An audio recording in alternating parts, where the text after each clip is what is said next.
Мен Ермаков Әділет, күрес түрлері Олимпиада даярлау орталығының әйелдер күресінің жастар құрама командасына аға бапкер болып жұмыс жасаймын 2019 жылдан бері. Биыл 2025 жылғы нәтижеге келетін болсақ, 2024 жылғы нәтижеден қарағанда биыл біз Азия әлем чемпионаттарында жүлдемен оралдық. Былтыр біз әлем чемпионатында жүлдесіз қайтқанбыз, биыл бір қоламен қайттық. Былтыр Азия чемпионатында жүлдесіз қайтып, биыл 2 қола 5-ші орынмен қайттық. Биылғы нәтиже жаман емес, өйткені жасөспірімдер құрама командасынан жақсы спортшылар бізге келіп жатыр. Биыл да үлкен лигімен келіп жатыр. Жалпы біздің спорт қыздар күресі енді кішкене қарқынмен алдыға қозғалды десе болады.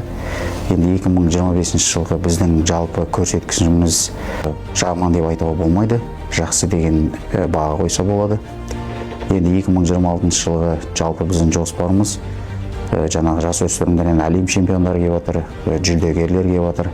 Биылғы өзіміздің жүлдегерлер бар, құрама команда жақсы спортшылармен жасақталып жатыр. Енді 2026 жылы енді әлем чемпионаты болсын, Азия чемпионаты болсын, соған алтынға жұмыс жасауға бар күш-жігерімізді және құрама команданы сол бағытта дайындап алып келуге күрес түрлері бойынша Олимпиада даярлау орталығымен барынша жұмыс жасауға тырысамыз. Қорыта айта келетін болсақ, енді биылғы 2025 жылға біз жалпы айтатынымыз қаражат жағынан болсын, медицина жағынан болсын, жалпы барлық сала жағынан біздің спортшыларға барлық жағдайлар жасалды. Енді болашақта бұдан да үлкен жағдайлар жасалады деп ойлаймыз. Сіздерге көп рахмет.